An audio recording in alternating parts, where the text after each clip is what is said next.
বিধানসভা নির্বাচনের আগে দলীয় কর্মীদের একজোট করতে পুরাতন কর্মীদের দলে টানলেন অভিষেক ব্যানার্জি। সারা রাজ্য জুড়ে দলীয় কর্মীদের গোষ্ঠী কোন্দলের খবর বারবার প্রকাশিত হয়েছে সংবাদ মাধ্যমে।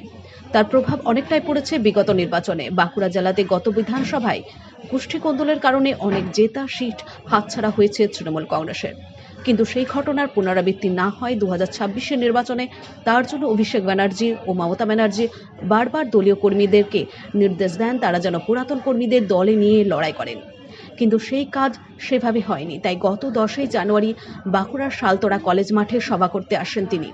সে সভা থেকে শালতোড়া ব্লকের পুরাতন কর্মী কালীপদ রায়কে স্বাগত জানিয়ে দলে নিলেন। যে কালীপদ রায় তৃণমূলের জন্মলগ্ন থেকে দলটা করে আসছেন, তিনি বেশ কয়েকবার ব্লক সভাপতির দায়িত্ব পালন করেছেন। 2020 সালে কিছু মান অভিমানের কারণে তিনি নিশ্চুপ হয়ে বসে যান, যার ফলে অনেকটাই প্রভাব পড়েছে বিগত নির্বাচনে। তাই নির্বাচনের আগে দলে টেনে নিলেন তাকে। কালীপদ রায় তৃণমূলে যোগ দিতেই এলাকার পুরাতন কর্মীরা যেন আবার অক্সিজেন ফিরে পেয়েছেন বলেই মনে করা হয়েছে রাজনৈতিক বিশ্লেষকদের দ্বারা।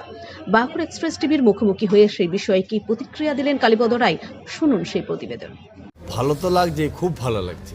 কারণ একজন মানুষ যদি বাড়ি থেকে বেরিয়ে যাযাবরের মতো ঘুরে তারপর বাড়ি এলে কেমন লাগে? অবশ্যই ভালো লাগে। সে আনন্দ ধরে রাখা যায়, আনন্দ লাগছে। অভিষেক বন্দ্যোপাধ্যায় বারবার পুরনো কর্মীদেরকে সম্মান দেওয়ার কথা বলে এসেছেন।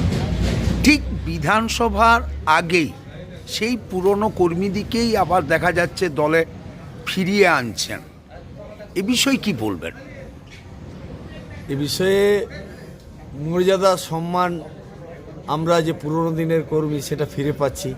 কৃতজ্ঞতা, ধন্যবাদ। আমাদের নেত্রীকে প্রণাম জানাই।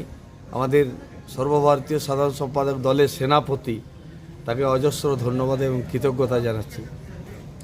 শালতোড়া বিধানসভা গতবারে হাতছাড়া হয়েছে তৃণমূলের, এবারে কতটা আশা করছেন? সেই এবারে বিধানসভা 110%। মোটামুটি আমরা যেটা ঠিক করেছি, আইডিয়া আমরা ক্যালকুলেশন সব করেছি, মোটামুটি 15 থেকে 20 হাজার ভোটে আমরা লিড করবো। এখানে তৃণমূল প্রার্থী 15 থেকে 20 হাজার ভোটেই জিতবে, শিওর।